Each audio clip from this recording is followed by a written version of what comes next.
Hello and welcome to the Best VR of 2019 awards being broadcast live from the Upload Virtual Studios. We have a big show for you today, folks. We are going to go through all of our awards. Best VR of 2019. Let's kick it off. Are you guys ready? Let's start over here. Introduce yourself, please, sir. Hi, Ian Hamilton here, managing editor of UploadVR.com. Fantastic. And over here to my left. This is David Jagno, the main guy at UploadVR.com, also known as senior editor, also known as the guy on social. Today you are. Yeah, you're my right hand man or my left hand man. You're a left-hand man, yeah. I love it. All right, now we are going to have some other people possibly pop in. Don't worry about that. Just surprise guests, just like every other award show has. It's going to be exciting, folks. Let's get into this. Should we just start up at the top? We've got all these different real quick, categories. Yes. Before we do, quick shout out to our people in chat here. We've got John Westra saying hello to all three of us. We've got Gevner, hello from Austria. Chicken Strip, Paradise Decay, Smog the Cat, Michael Gabriel, and Stefan Anderson. Hello, everyone. Thank you for tuning in. Very cool. All right. Well, the first award that we have. Are you ready for this, Ian?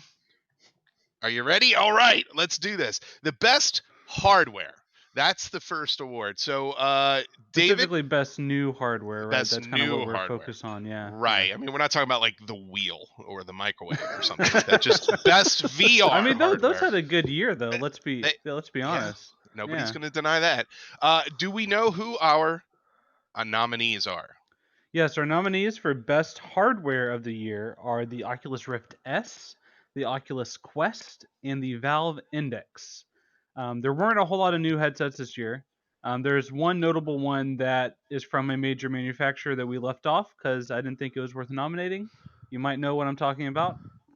There were a couple of those, honestly. Let's be frank. True. There were more than just one, but we wanted it to be not just a list of what exists, but a list of the best. Like all the things that we nominate here today are things that we genuinely think are good and are very good. And so, I mean, all three of these headsets, I think it's worth recommending a purchase depending on your situation. But what we wanted to do is try to decide what we think the best hardware is. And quick shout out here to Derail Gaming, Nintendo Labo best hardware. That's the only way to play Mario and Zelda VR. That's true. Yeah. So I guess first I'll just say that for me personally, it was the Quest. That's pretty much the only headset that I use regularly outside of work reasons. Whenever I'm reviewing a game, I usually use the Rift just because it's easier to capture footage. I can just do it directly on OBS, and I don't have to finick around with transferring footage and all that. And streaming is easier on PC, so I use the Rift. But for personal use, I pretty much never turn on a PC VR headset anymore. I just use the Quest. It has most of the games that I enjoy. It's missing big ones like Skyrim and Asgard, obviously, but now with Link, it can access those games too. And I think whenever you combine that versatility with the wireless 360, with the ease of use and the lower friction, and the good display, the good quality, and it's got Oculus Link functionality for optional PC VR use. It just doesn't really get a whole lot better than that. I didn't think we would have a headset like that in 2019. If you had asked me just a couple years ago. Ian, any thoughts? Yeah. So personally, I loved Valve Index. I probably spent the most amount of time in Valve Index all year long. And the thing that I always notice is I would play a game like Pistol Whip in Quest, and then I would play it in Index. And whenever I was in Quest, I would last about a minute where I go, I really wish I was in Valve Index.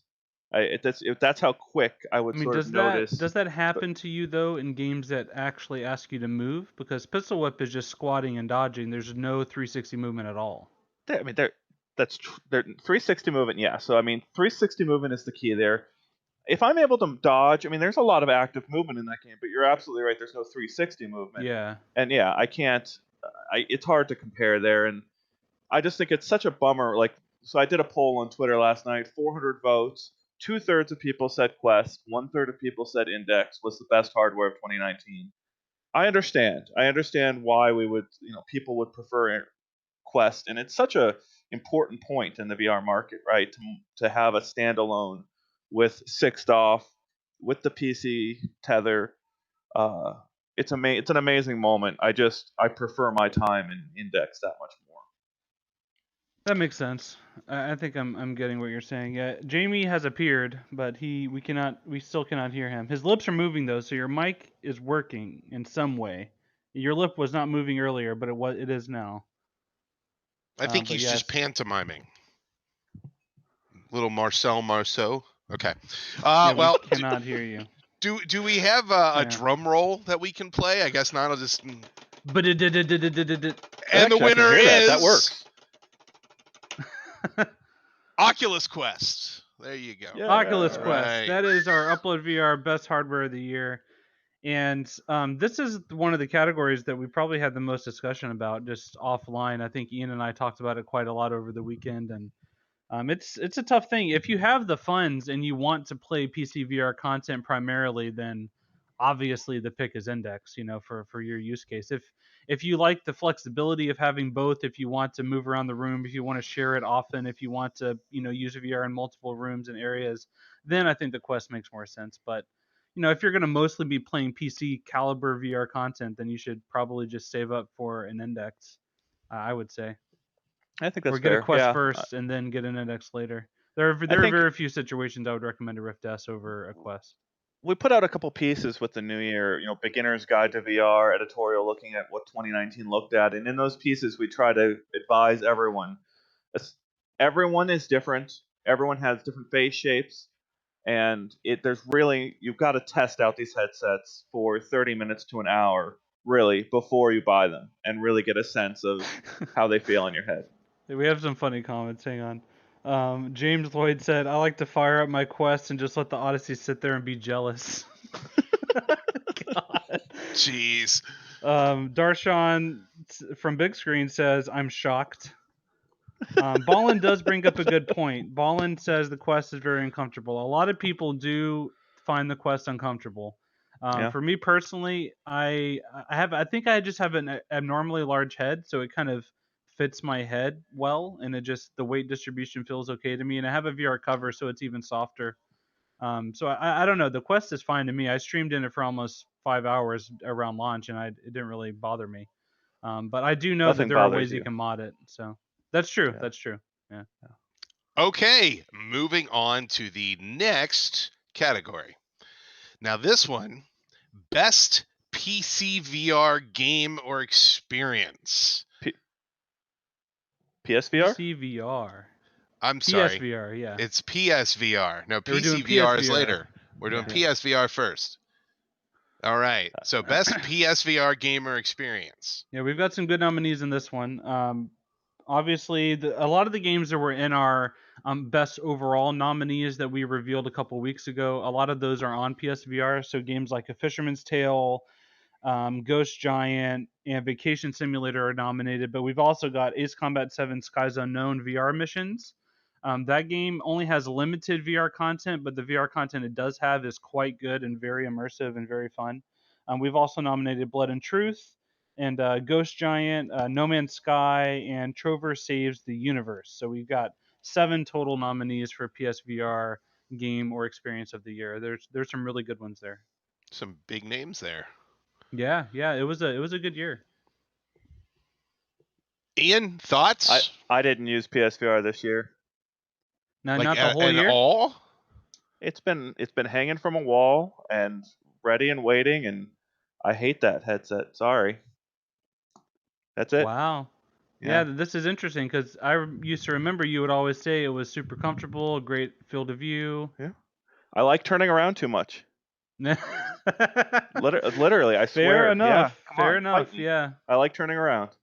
Yeah, no, that's a good point. Even the games on it that are fantastic, I think, are in spite of the hardware. There's not a single game that I think I would say, oh no, that's better because it's on PSVR. There's not a single situation where that's true. The only situation where it would be true are games that use the aim controller. And even those games I would rather play on a PC headset usually. I think I hear Jamie. someone. Oh, We have a new challenger. Jamie. How's it going? Ready Player 4. Oh, All fantastic. right. I'd say I'm fashionably late, but the truth is I Perfect came in like 3 timing. or 4 Let's talk about times Ghost completely Giant. silently. Quick shout out to the comments here. Let's see. Rendered Reality says, I don't know how to pick only one VR game for 2019. There are so many great ones. Eddie de Santiago, yo, what's up, buddy? Thank you for the shout out. Hello, thank you for joining. Hello. Let's see. And Thomas Van Bowel has a good point. PSVR is good Christmas lighting. So that's a good point. Yeah. Fantastic Christmas lighting. Putting it on my Christmas tree right now. However, tracking a PSVR in front of a Christmas tree, not so good. Yeah. Make sure you arrange your VR setup correctly. So we are on best PSVR experience right now. We haven't announced the winner. We just briefly went over the nominees. But Okay. I do believe you have a personal choice on that list that you would like to talk about. Yeah, I mean, there are a couple on that list I really, really love. I do think PSVR has had a good year, right? I wouldn't say it quite had that same hot streak it had at the end of 2018 when Astrobot came out, Firewall came out. There were a whole bunch of games that came out in 2018 that really made that headset worth buying there and then. Yeah, And that it was has a been a crazy good. couple months. And Yeah, Borderlands yeah, 2 as absolutely. well. Yeah, that was weird. It felt like a proper console in that moment, right? Like it felt like Yeah. really great, steady set of releases. This year, I definitely want to give like a very quick shout out to Fisherman's Tale. That's a game I love very dearly. Amazing puzzle mechanics, amazing mind bending play on your perception. But yeah, no, you're right. There is one I particularly want to talk about, and that's Ghost Giant, which is a game I have a real affinity for. That's a story based, narrative driven game, and it plays on quite a common theme in VR games where you embody like a larger imaginary friend of a protagonist, and then you go on an adventure with them. You kind of help them out along the way. So. Ghost Giant's a story game first and kind of a puzzle game second. So every level has like a couple of trials to work your way through. Like maybe you're picking up paint and painting like something on a canvas that helps your protagonist Lewis get through. But the real heart of the game is a really, really interesting story and a really sensitively told take on not just depression, but the effects, the way depression affects the people surrounding whoever's suffering, and it's a very considered, somewhat muted, and really, really interesting piece for that, and it does some incredible things with VR connection, which is a topic I'm very interested in. It's a really interesting thing because I feel like a lot of games that take that sort of God view, God mode, giant in a small world sort of perspective, they lose out on having a good gripping story. So many of them, I feel like a lot of them are platformers like Lucky's Tale that doesn't really have a story. Moss has a very, kind of suggestive high level story, but it's more Yeah. about the gameplay. And then you have like Curious Tale of Stolen Pets, which is a good puzzle game, but not much of a story. But Ghost Giant, it's like the narrative is at the core of that experience, even though it is technically like a third person interactive sandbox sort of puzzle game. Yeah. But like Yeah. to your point, it touches on such sensitive material. I guess the point there is it's just so easy to connect with these characters when they are this size, and you build that relationship with them, right? Like even in the games where you don't have a strong story, even something like Astrobot, like everyone loves Astro, right? Like he's a really cutesy little guy that you want to like lean in and fist bump and stuff like that. And I think, to Ghost Giant's credit, it really does capitalize on that, and that's one of the reasons it was such a standout for me. Well, let's go ahead and announce the winner for the best PSVR game experience. Do your drum roll. There it is. I actually heard that. That was great. It's Ghost Giant. It's Ghost Giant. Ghost Giant. Woo! Yeah, I think runner up would be Blood and Truth if we had to pick a number 2. I think that one. Blood and Truth is. I remember shortly before that game came out, Sony London took me on a tour of their offices, and like that was, to that point, that was like the biggest scale I'd seen for VR development. I'm sure Asgard's Wrath probably matched that at the end of the day, but I actually it don't was think quite. it did. I could be wrong, but I think Blood and Truth had well over 100 people working on it. Oh, that's very true, actually. Yeah. All I right, could be wrong. Could be wrong. let's move on to the next category. So the next category is the best Oculus Quest game or experience. So let's hear our nominees. Yeah, so this year, this category basically replaced Best Mobile. There weren't any Go, Gear VR, Daydream games of note this year, so we basically just got rid of it and said Best Quest game experience. And so we got our nominees. It's A Fisherman's Tale again, because it was on Quest, so it has to be Woo! nominated because it was a great game. Beat Saber, because it newly released this year on Quest. Pistol Whip, Star Wars Vader Immortal Trilogy. We're kind of nominating all of them together as one package. Yep. Super Hot, Titans of Space Plus, and Vacation Simulator. Those are our nominees for Best Quest Experience or Game of the Year. That's a good list. It is a very good list. And, I mean, if you look there at were our more best things we Quest could have games, put on that list because yeah, I mean there were so many good list, things. because we have a whole list of the best 25 Quest games. All of those came out in the last 8 months, which is just ridiculous. There's so many good Quest games out there, especially if you've never had a VR headset before. You're kind of getting like the best of VR over the past 3 years if you get a Quest. There's so many good things on there.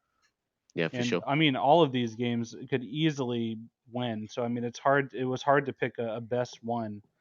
You know, I think Vader Immortal is interesting because it was kind of was sort of a flagship for the Quest. You know, they give that away for free right now. It's a new Quest buyers, and it launched, you know, right alongside the Quest, so it was kind of a big deal. Titans of Space Plus, that one just recently got a big update, right, Ian? And you reviewed that one. That's one of your personal favorite VR experiences. Yeah, and I love that one because it kind of underscores how different VR content is from all other content that's come before, because it is as good as a trip to the planetarium. To go there for 30 minutes to an hour and have this educational experience where you really get the grasp of the size of these things in the universe quickly, efficiently, and you don't have to waste gas or all that stuff to actually get to the physical planetarium. And it's like $10, and there's people out there that complain about price constantly. And it's as good, yeah, like I said, it's as good as a trip to the planetarium. And it underscores how different VR content is from anything else. Yeah, the value of that game isn't the duration, it's the content. Yeah. Which I would argue should be the barometer for everything. It depends on what kind of gamer you are, really. I don't know, Yeah, but you're probably right. If you buy games based on how long they are, then you're dumb. That's my analysis of it. Yes. We have a good shout out in the chat though of a game that it was basically the very next one on the list of nominees. It didn't make it on the list, but it would have been on there. Red Matter. That was a great port of Quest. Yeah. Yeah. That was very much a case of how well orchestrated that port was. They did an incredible job with that. The visual detail in Red Matter is insane, and also just going back to the core of the game itself, every element of that game design had immersion at the front and center in some really compelling ways. So yeah, you're right. That definitely would have been the next on the nominees list, I think. But we do have a winner, right? Yes. Okay. And we do have a winner. If you've read our list of the best Quest games, then you probably already know what the pick is. Just because, I mean, we've already basically said so months ago. The winner for best Quest game, drum roll. The best Oculus Quest game or experience is Super Hot VR. Super hot. That's a great example of a game that if you've played it before, you should play it again on Quest, because it totally it feels like Quest is the way it was meant to be played from the beginning, because being able to move around freely, 360, have a big room to run around in, dodge bullets, it's incredible. It's fantastic. I think it probably, and it also just speaks again to how brilliant the core game is. I mean, we've been doing these awards for like 3-4 years now, and we've probably nominated or awarded Super Hot something every year, which is quite crazy to think about, really. And the game, as we know, has been a huge success on Quest and the rest of the platforms over the holiday season, right? Like they made Ian, you wrote about this, right? They made $2 million $2 across all million platforms over Christmas week. Yeah, so $2 million gross by that one title across Christmas week. That just translates to quite a number of units sold. For a across all their 3-year-old game, platforms. that's Yeah, that's fantastic. really. That is Yeah. fantastic. Okay, let's move on to the next category. So, Ian, here you go. Best PC VR game or experience. And the nominees are. For best PC VR gamer experience, we've nominated A Fisherman's Tale, Woo! Asgard's Wrath, Boneworks, Ghost Giant, No Woo! Man's Sky, Pistol Whip, and Wolves in the Walls. Woo! So I think first I want to go first and give a quick shout out to Wolves in the Walls. That is such an amazing, well done experience that is a great example of how you can adapt a story to VR and make it entirely unique and immersive in a way that no other medium could do. It's based on a classic Neil Gaiman children's book called Wolves on the Walls about a little girl named Lucy, and you are her imaginary friend. So she literally draws you into existence, and you come to life, and you are there with her in her bedroom in her house, talking, playing, and she takes you through all of these sort of nightmares she's having about the wolves in the walls in her house that her parents don't believe are there. And so the whole it's a multi-episode experience, and it's incredible. They do an amazing job, and it has a really really great interactive element with Lucy because she is so emotive and so emotional, and the great voice acting and the way that she interacts with you is so believable, and she remembers things you do and things you say across the experience, and it just kind of you can replay it and have things go differently.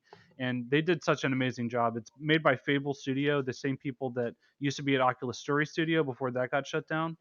So a lot of the people that worked on stuff like Henry and Lost and all those Story Studio games are at Fable now, working on Wolves on the Walls. And there's a follow-up coming called Whispers in the Night that's all in conversation based with Lucy.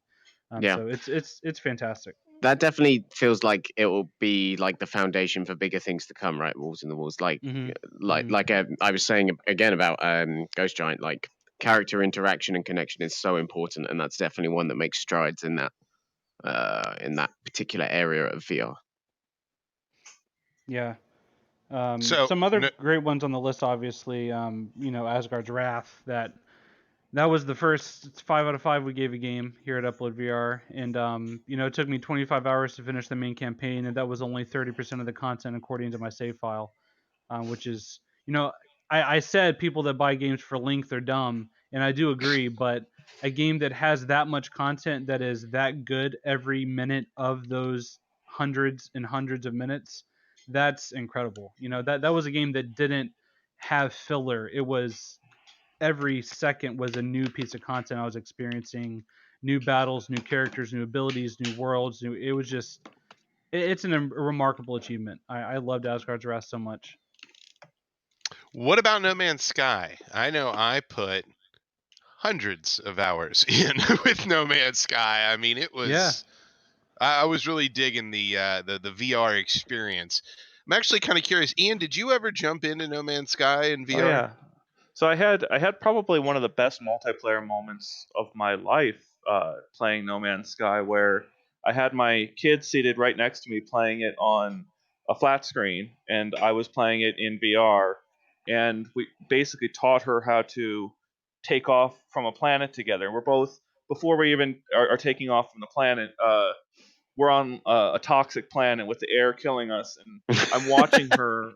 I'm watching her bounding along the planet, getting back to her ship over there, and I'm like, go, run, and trying to encourage her to, get to the ship before her air runs out. And then she's in the ship, and then she takes off, and I take off, and she's right in front of me, and I'm trying to explain the controls on what to do to actually achieve high speed and make it to the next planet. And it is just absolutely phenomenal. That the most incredible moment I've ever had playing a multiplayer game where we both escaped a hostile world together. It was just And I think magical. what makes it so great and so much better is the fact that there are no loading screens, right? So like you Yep. take off and you guys are simultaneously exiting the atmosphere, going into space and going to another planet without ever having to be like, oh wait, I'm at a loading screen. Hang on. Oh, hang on. Hang on. I'm not sure. Wait, did we desync? Did we get disconnected? I don't know. Like, no, it's just you're there. Like you're just Yep. in the same universe. just amazing. I loved it so much, and I actually did that in a one of my least favorite headsets. So like, Well, say it. You can't yet. I'm not gonna Say it. Reverb. So I was in Reverb testing Oh. Reverb for that, and I have had real trouble assessing Reverb because I think my eyes are too distant for that headset. Like I see a green line or a color line at the edge of the display whenever it's on my head, and like that's not something I can really get past. It's just brutal for me, and it's just I think my face is the wrong shape for that particular headset. But I mean, it was an incredible moment to have with my kid, being able to do that. I think a year from now, there's a good chance we look at our next set of nominees, and there's a very good chance that No Man's Sky is probably in the running for best ongoing support. Right, that's one of the really important things to remember here is that I interviewed the developers before the game released. I interviewed Sean Murray from Hello Games, and he said, you know, this update that gave VR might be day, I don't know, 1,000 for the original version of the game, but it's day 1 for VR, and it's, you know, it's starting all over again in that respect. And when you think about the year ahead and how, you know, we're kind of hoping to see like new headsets and a big update, obviously on the PSVR side with PS5 launching in the holiday season, there's a lot to talk about there. So I'm really hopeful that they really stick with that, and that's something that, you know, for people that might have been initially disappointed, maybe with say the graphical fidelity or something like that, this time next year it's a different story. Okay, are we Yeah. ready? Oh yeah. All right. Let's go ahead and talk, and we'll do it. Let's do it. Best PC VR game or experience is Asgard's Wrath. Surprise! It's a fantastic game. Oh, that was a great trumpet. Very good. We're just going to do a live stream of just you doing that for an hour. I love that. I'll do a yodel next. Okay, let's move on to the next category. Now we're moving outside of the home platform experiences. That's right. This is the best location-based VR. And the nominees are... Best location-based VR, we have 3 nominees. We've got The Void, their Avengers damage control experience, which newly came out this year. We've got Sandbox, they have Star Trek Discovery Away Mission, which just came out recently. And then we've also nominated Capcom's Biohazard Valiant Raid, which is a Resident Evil 7 arcade VR experience in Japan. So let's start from the bottom and go up to the top. So Jamie, you just recently tried the Resident Evil one. I actually did, yeah. That was really weird, isn't it? I was lucky enough to go to the Capcom Plaza in Japan recently, where I tried 2 Resident Evil VR experiences actually. So Valiant Raid is based a lot on this year's remake of Resident Evil 2. It's not the same game. It's like a kind of like a Brookhaven experiment style wave shooter in a sense. You play as members of like a SWAT team. A bunch of zombies come in, and then it's up to 4 players. You know, dual wield and just take out as many as possible. Very simple, but you know, to be immersed in the Resident Evil world again. Resident Evil 7 came out in 2017, so it's been a while. Yeah, the beginning of 2017. It's been almost 3 years. That's crazy. Yeah, it's great to step back into that world, especially in the other one, the Resident Evil 7 one as well.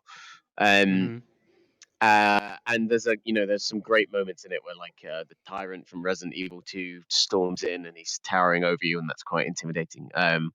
Me and Dina played it. We had a blast with that, so that was great. Cool. And I did Star Trek. Sandbox Star Trek Discovery Away Mission. Yeah, Star Trek was incredible. I guess I'll give a few spoilers here for what happens, but they have the vest. They give you a vest in that one. And cool. The vest creates an incredible transportation experience where you're standing on the transporter pad and feel the sensation of transferring to another place through the vest. And honestly, for like a Trek fan, that's about as good as it gets. Yeah. That's cool. So I mean, it's called Away Mission, so it's not like a bridge crew type experience. You're like going down on a planet. There's Yeah, some that's shooting and some action. there's like the cool thing about Sandbox is they've got sort of these colorful walls that I think it's green screen walls so that they can do some mixed reality video to send home with you. But it's sort of got this holodeck feel. And then there's a sort of, you can see the holodeck arch at one moment inside the experience. So there's a moment in there where uh, you get this sense of being, I don't know, in a world within a world where you're kind of going through training inside of Star Trek Away mission, and then you're starting on this transporter pad and transferring away to other missions. And one of the moments you transfer to an alien planet that's very cold, and wow, do they do a really amazing job with the environmental effects when you transport away to that world. Yeah, for sure. So David, And you did the last one. yeah, the Void's Avengers Damage Control. That one, whenever I went in, I wasn't expecting it to really blow me away any more than, Star Wars or Wreck-It Ralph or any of the other Void experiences I've tried. But I thought they did such a good job of really making it not only feel like you're part of the Marvel Cinematic Universe, but really making it feel like you are existing in this, virtual space with other people, because of the way the Void is set up. There's a lot of movement. You're walking through hallways, and you actually get separated from your group at one point where you can only hear each other over like the radio communications over your cool. headsets. And they do a really neat job of combining like Black Panther and Iron Man suits together into your suits, where you can shoot beams, but also like use a shield and block stuff with your hands. And the leap motion tracking is better than it has been in the past. They've improved it a little Oh, bit. that's cool. And there's a great moment where you walk through like a series of Doctor Strange portals, and you're going around the same hallway, but it makes it feel like you're walking downstairs. And you go through a portal, and that's you're really like cool. on a mountain, and you go through a portal, and you're like, in his study. Then you go through a portal, and you're, it's just, they use the IP so well. And there are so many iconic characters that show up. I don't want to spoil what happens at the end, but it is an in-game style big giant final battle, and it just feels amazing. Like they did such a good job. Yeah, that's cool. It definitely is one of those things where when you first hear of it, you're like, well, how could you do a general Marvel VR experience, right? But I think to your point, combining the Black Panther and Iron Man technology suits gives you the best of both worlds. Those are two very iconic suits in this day and age, and you get the best of both, right? Like the hand pulse is one thing, right, with the hand tracking. An Iron Man kind of palm out thing is something that everyone does, right? Yeah. Does doing Wakanda Forever do anything? Yes. I don't think Oh. so. Wait, no, I think it might do. I think you might be able to like release a big shockwave. I can't remember. There are cool. a few different like motions and moves you can do. I can't remember exactly. Yeah. All right. Are we ready for the winner? I think we are. All right. The best location-based VR is, and the winner is the Void's Avenger Damage Control. We did it, Mr. Stark. We won. We won, sir. Nice. Okay. Moving on to the next category. So we are doing best ongoing support, and the nominees are. Yeah, so this is a category for games that may or may not have released this year, but have continued to get updates and get better. So for these, we've nominated Big Screen, Borderlands 2 VR, Beat Saber, Firewall 0 Hour, Hot Dogs, Horseshoes, and Hand Grenades, Onward, Again. and Rec Room. Hey, bro. Hello, friends. I'm 6 years old.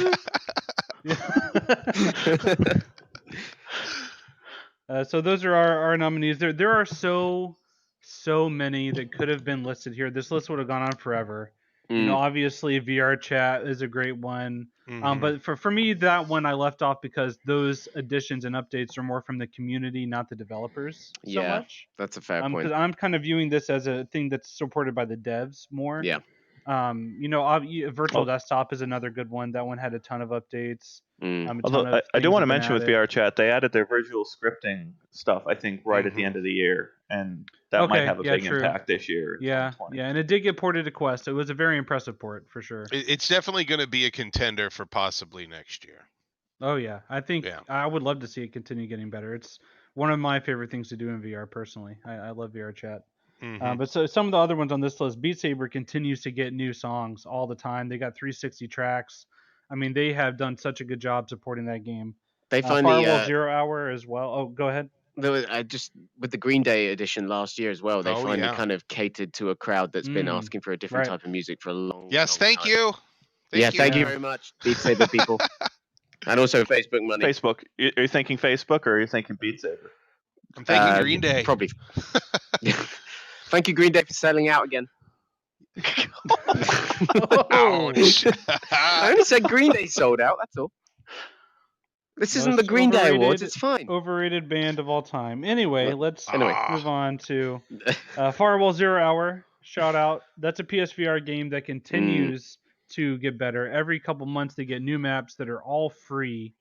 Lots of new contractors. They have a whole battle pass system like Fortnite does. I mean, they've really supported that game really well. Yeah, that game launched with like a very minimal amount of content, right? And it was very much like a let's build from here and keep adding maps Yeah, and yeah. so yeah. And I think people were holding out hope that they would add, things like, more game modes, but I don't think they are. I think they're really just focused on, making it the best it can be of what it is. Yep. Yeah. I mean, so for comments, some other shout outs that we've got here, Orbis VR, that one's had a ton of updates too. That's from Rejinx. All right, Rejinx yeah, that's a also good shout. says PokerStars VR. That is a very, very, Ooh, yeah. that's a good one. People are saying virtual desktop as well. Definitely agree there. Expect You to Die has gotten some DLC, which is another good shout. That Steam VR mode and virtual desktop matters to a lot of people. Yeah. Mm-hmm. Via side quests, you can modify your virtual desktop on a via side quest on Oculus Quest and make it Steam VR compatible. And honestly, if you've got a good stomach and don't get sick, that matters to a lot of people having that wireless PC. Mm-hmm. Yeah. At the very least, just for remote access. If you're, I used it from a hotel room once. I was playing No Man's Sky. It was interesting. I don't know. Interesting is how I would describe it. H3 hot dogs, horseshoes, and hand grenades. That one has every ton month. of updates. Every month they're adding new stuff to that game, and they did the Meat Fortress update halfway through the year, where they actually added all the guns from Team Fortress 2 into the game, so you could rocket jump across the maps and had like a. That was really cool. And that was just one update of monthly updates, just constant updates to that game, and yeah. What do you think? Should we announce the winner? Let's do it. I think we're ready. All right. So for the award for best ongoing support goes to. Oops, I broke it. Beat Saber. All right. $100 bills. $100 bills. One of my new favorite songs, man. Oh, I find myself humming that constantly. It's beautiful. Yeah, I think they have a great model of how to support a game over a long period of time. We don't even have multiplayer yet, and they've been promising it, and we're still going to get multiplayer at some point, right? Yeah, hopefully. Fingers crossed. Oh wait, hold on. I can't do that. Never mind. Okay. And also just the fact that game, had such a huge viral marketing impact and then continued to be relevant, I think is really impressive. It's also very the easy star. to be a flash in the pan. Yeah, it's also the star of every Oculus commercial I see. Yeah, I would be lying if I said I wasn't tired of it. Yeah. I'd be curious to see how mods, going forward now that they're under Facebook's umbrella, right? I mean that statement that Facebook released when they sold to Facebook didn't seem super encouraging that mods would have a long life. We'll see. Yeah. All right. Well, I guess let's move on to the next category. So the next category is best multiplayer or social. And just the nominees, to clarify here, as all of these award categories other than the previous one, we are focused on new releases. So that means, stuff like big screen, VR chat, Rec Room are not going to be in this category. These are new releases for the year. So, best multiplayer / social. Our nominees are Akron, Attack of the Squirrels. That Dance was a squirrel. Central. Dance Central. Do night fever, night fever. Do they have that in there? Final Assault. More. Go over there. No Man's Sky. Oh, look at all these planets, man. And Stormland. Land. Stormland. Oh, that was a lightning bolt of the There's Stormlands. a lot of explosions. Wow. Okay. Well, been an active year. Yeah, so it's an interesting list of nominees because, as I said, most of the games that people continue to play that are multiplayer are things like Rec Room, VR Chat, and Big Screen that have been out for years and years. Yeah, so those are the ones we got: Akron, Dance Central, Final Assault, No Man's Sky, Stormland. I think it's Akron. Akron? I thought it was Akron too. Akron, because you're it's picking up acorns. It's like acorns. acorn. Akron's just a really weird Akron. Akron's a city in Ohio. That's To maybe be why I fair. said it that way. Yeah, probably. Oh, Okay. okay. Yeah. Okay. To be fair, so, Akron's a weird name too. But yeah. Stormland was a lot of fun. I remember we Still- played that for a while, and that's a really good. It's only 2-player co-op, so you can't Yeah. do a bunch of people. Yeah. But even then, it probably is maybe the best co-op experience of the year for sure. I would say, like that is a big meaty experience for two people to go on and just keep. I mean, if me and you were to jump in now, we'd find new content, right? Which is really really cool. Yeah, every week it changes, and I think I want to say they told me they have something like 40 weeks of content planned, and then it like resets and shuffles it back together. Yeah. Like that. So after that, it's going to get like automated, right? And you can still you'll still see new content. It will just be completely automated. That's really cool. Dance Central. Ian and I had a dance off back whenever we were reviewing stuff on Quest at launch, and that was a lot of fun. I was playing in the hotel room, right? Where we're at a conference and have a quest, and all you do is build up your guardian. That was kind of a magical moment to kind of just be able to pull a quest out of a box and be able to set up a guardian that fast and play with a friend. Yeah, and Dance Central's neat because if you ever played the Xbox Connect versions of that series, the way it works is you're dancing in front of someone that has, like a professional, whatever dance club dancer person, and they have cards that pop up to show you what dance move they're about to do, and you mirror them. So like while they're doing their stuff, you just mirror what they're doing, and it scores you based on accuracy, and it's just you can do that with another person. So you're dancing either side by side or right in front of each other, and it's a lot of fun. It's cool. It's I feel like whenever I put on a VR headset, I am less self-conscious because I can't see myself. So I just kind of like get into it more and have more fun than I would be if I were trying to play on. Of course, referring back to the time at Oculus Connect that you played. What was it? What was the singing game from Harmonix? No. What was that one called? The Harmonix karaoke There was a game. karaoke game on Gear VR. Sing Space. There's a video on I tried Twitter that. somewhere. Oh God. There's a video on Twitter somewhere of David singing. Oh, it's I so sang good. very loudly, and Shuhei Yoshida from Sony was in the background laughing at me. So that was pretty fantastic. Yeah, great moment. But Akron, that was a fun one that we played on stream, and we actually played with viewers. We had them download the app and play. Yeah. And that game, it's a blast. So you can't play that without laughing. I think what's really great about Akron is it's such a clever way of introducing people to VR as well, because to play in VR is very, very simple, and you're also actually involving all your friends on a platform they already understand, the mobile phone, at the same time. So yeah, I think it was a quick response to a comment here. John Wester said, "Of course you can't see yourself. You have no arms, body, etc.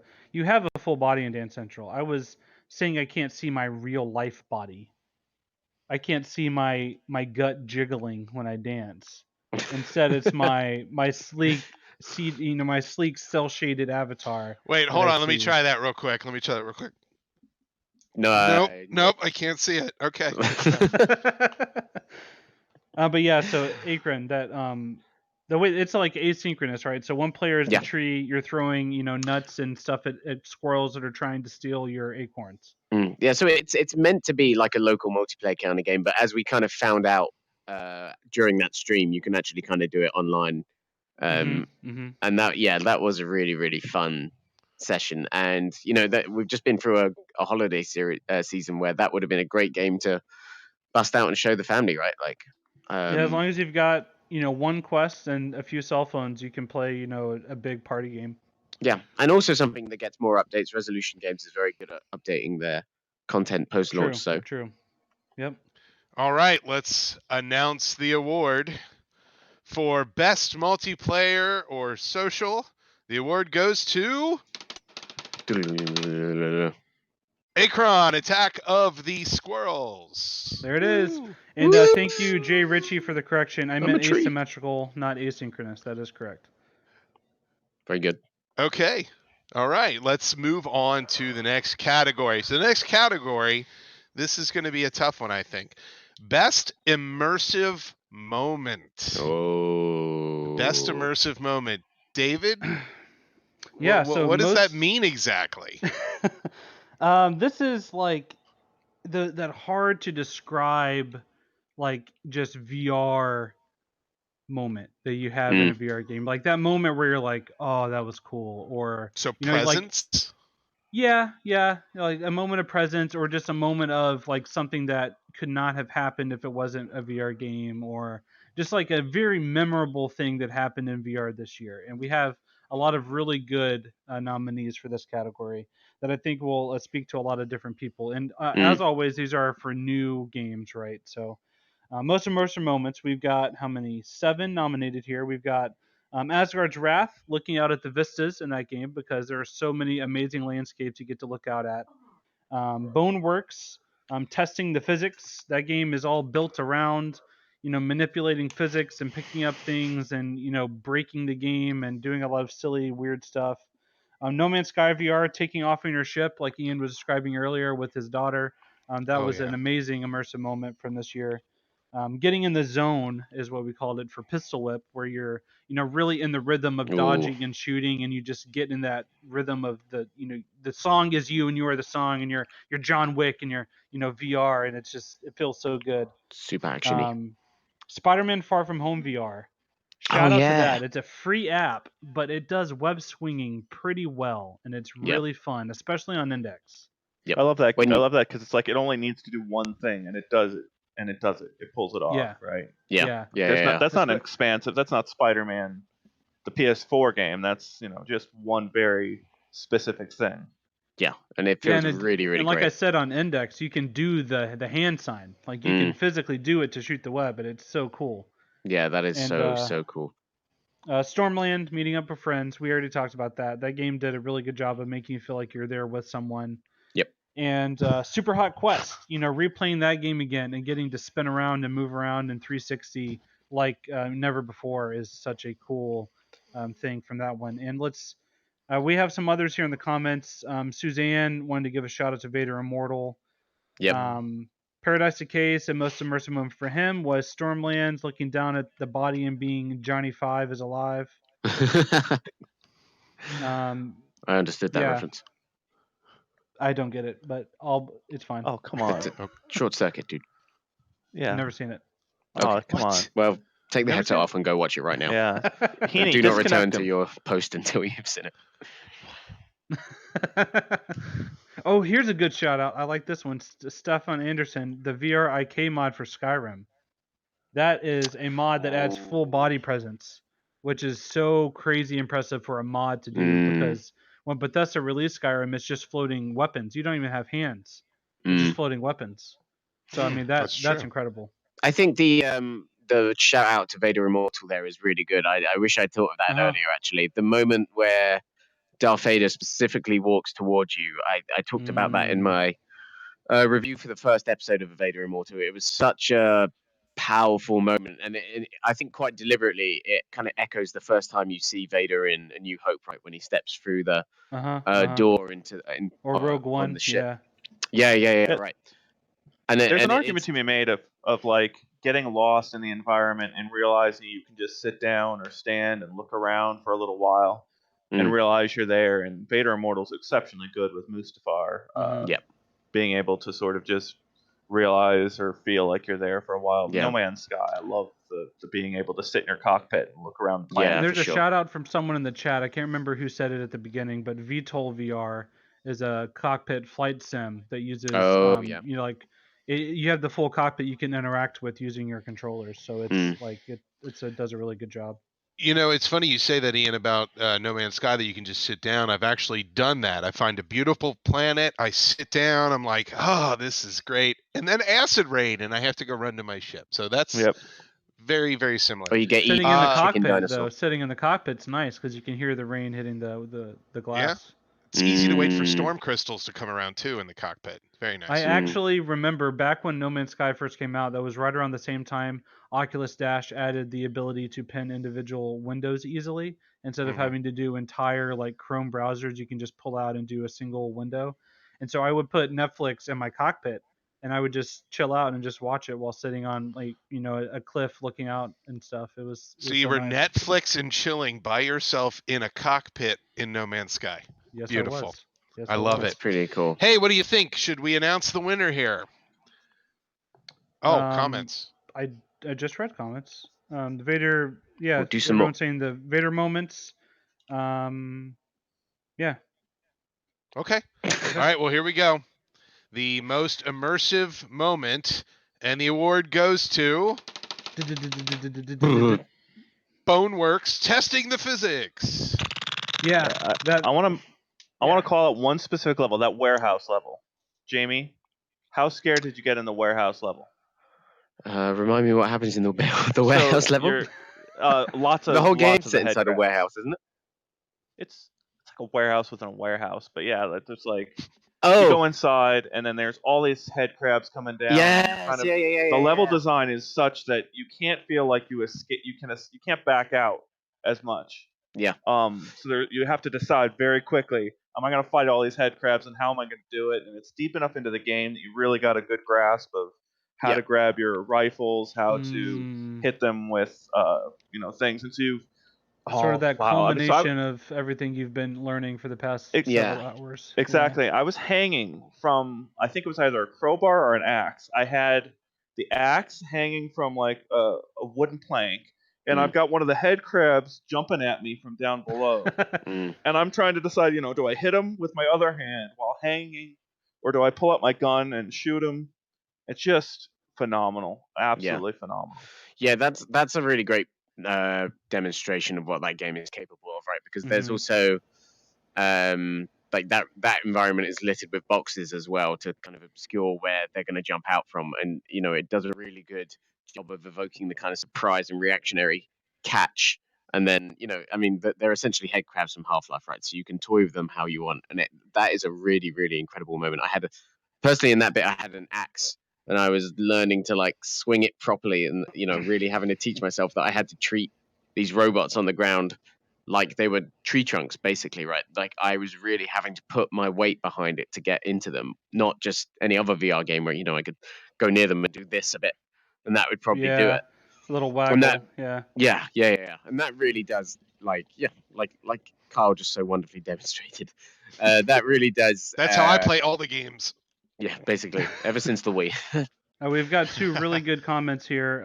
Kev Gret gave a shout out to Blood and Truth. Kev Gret. That one has some really good immersive moments. They specifically point out there's a scene I remember where you have to jump off of a building and you're like out to a helicopter, and there's another one where you're gliding over a river, and it just feels so cool. The way they do the slow-mo in that game is really nice. Yep. And Blood another and Truth good is one, full of those great moments. Oh, it is, yeah. It's basically just a highlight reel of cool action hero moments like that. Yeah. And Kid One Afro 2 says, Five Nights at Freddy's VR. Yes. That one. Yeah. I played that on stream back, I think on Halloween, and I only played for about half an hour, but I just had goosebumps over my entire body. That game, it is Jump Scare the video game, and it is so good in VR. It is just, oh my god. Nope. I cannot wait for that on Quest, because then I'll be able to fully spin around in terror and frantically, without tripping over the wire. So that's going to be great. Why do that to yourself?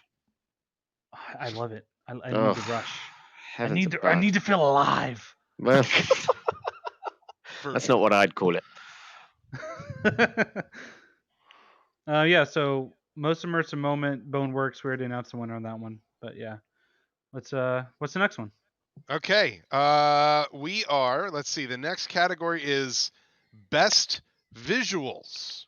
Best visuals, and we are over halfway through, so we only have a few left now. That's And right. best visuals. Let's visuals. see. We've got Asgard's Wrath. We've got Boneworks. Swing, swing. Do, do, do, do, do. No Man's Sky. Power low. Running out of oxygen. Stormland.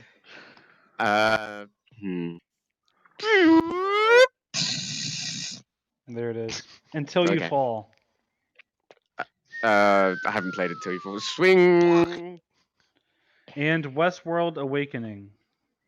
I mean, this would be a really easy one, but I haven't seen Westworld. Yeehaw. There we go. There you go. Yeehaw. I Right. like it. I like it. So these are our nominees for best visuals. There are obviously a lot more that could have been nominated, just like all these categories. I want to give a shout out to Westworld Awakening. It is one of the very few and very first VR tie-in media property experiences that's just really good. Like it's actually really good. Like it feels like you're living through a few episodes of Westworld is what it feels like. It's obviously the yeah. Void has some great tie-in things, but like what you're saying is sort of like it's a promotional experience rather than something you necessarily have a destination for, right? Yeah, I mean it feels like it was designed and marketed as a tie-in promo VR app, but it is as good or better than most, like bespoke VR games out there. Like it's about 2 or 3 hours long. It's a good narrative experience, and it has like HBO quality voice acting. It has a great story that ties into the show directly. It's all new characters that aren't in the show, but it is part of that universe just as much as any episode is. It feels really great, and the visuals are just phenomenal. It looks incredible. Some other great looking ones. Until You Fall. That one has such a unique art style. So bright, so colorful. And it Loves just it neon. uses it so well. Yeah, very neon. Very Very, neon. very, very. It feels like if you were to go back to like the 80s, what someone would think a VR game would look like. That's probably kind of what Until You Fall kind That's of actually feels a like really to good me. way to put it. It's like a very organic version of like Tron, right? If you think about it in Yeah, some ways. kind of. Yeah, very retro futuristic. I love that term. That's one of my favorite terms. And very much for Until You Fall. I mean, No Man's Sky has some great visuals. Like, I mean, just looking out at those planets and the space and all that stuff. Yeah, although again, that the problem with No Man's Sky is at launch it did take such a hit on the visual front, right? And I think it's worked its way back up there for some PC configurations and actually for PSVR as well. But again, like lots of. Sorry, go ahead. No, well, just lots of people can invoke the reprojection really easily with No Man's Sky and drop their frame rate and maybe don't even realize it. And it's kind of a pain to like. It's kind of a knock on visuals if you end up in that mode where you're kind of like have things in the distance wavering a little bit and yeah. Well, what do you say? Should I announce the winner? Do it. All right. So the award for best visuals goes to Until You Fall. There it is. Shout out to Shell Games. They made a beautiful game, and I hope there are more VR games that look like that in the future because I love that style. I hope it gets so supported unique. like I Expect You to Die for so many years. Well, it's still in early access, right? So there's still plenty more to come. It is. Yeah, it's going to be coming to Quest eventually, and PSVR. it is a roguelike, so there's so much potential to add content that can just be incorporated into the experience kind of organically. Yep. Okay, well, let's move on to the next category, hang on, there's a couple good comments. Okay, good. 79 Zombie says Skyrim VR with over 200 mods is the winner. Yeah, but that's cheating. Yeah, there was a video I did back when it came out where I had over 100 mods installed, and I did it before after, and that, I mean, it's crazy how good you can make that game look. Yeah. It does not look like it originally came out in 2011. Yeah, Once for you add sure. all the mods, a lot of people love No Man's Sky visual, Stormland, Asgard's Wrath. Dimp Hammer said Red Matter. Yeah, good shout out for Quest version. Yep, But I very don't much think so. it can really hold a candle to things that are made for PCVR in terms of just the visual quality. Fiji, I like that on Quest. Kid One Afro Oh yeah, Two, good shout beautiful art out. style. Yep, or Fuji Fuji. is what Yeah, it's called. Fuji. Fuji. Fuji, yeah. Fiji just sounds like you just went to Fiji in VR. Yeah, Okay. la di da. Excuse me. Truman and Show. yeah. All Okay, right. next up. Okay, so the next category is most active VR game or experience. So, David, who are our nominees for that? And just to clarify, again, I like to clarify the reasoning here. We are focusing on games that are designed to be active. So, theoretically, you can make any VR game super active and tiring and a good workout if you wear a weighted vest, or if you play it really dramatically, if you move around, or you use mods that make you, use real body movement, all that stuff. But we're focusing on stuff that was designed to be active. Our nominees here are Beat Saber, which just came out on Quest this year, obviously. Boneworks, which is, uses your entire body, is the game mechanic. So that one is a very active game. Box VR, which is designed to be a workout app. That's the whole point of it. Pistol Whip, which is a great leg workout because of how much ducking and dodging and squatting you do. And Until You Fall, which is a very exhausting melee combat game that's all about parrying and swiping, and a great upper body workout that's a lot of fun. Mm. Here, shout out Adam Hartzell. Good shout. We probably could have included this one. Thrill of the Fight on Quest. That's a good port, and it is a boxing game. It's I would say it's the better boxing game compared to Creed if I had to pick one. Oh really? Yeah, Didn't for know that. Quest at least. The Quest Oh, Quest okay. port of Creed is not good. Yeah, that's true. That's very true. Yeah, I mean, Yeah. the obvious one that everyone would go to first here is Beat Saber, right? I mean, Beat Saber's on the list, right? Yeah. Okay, good. I was about to make an idiot out of myself.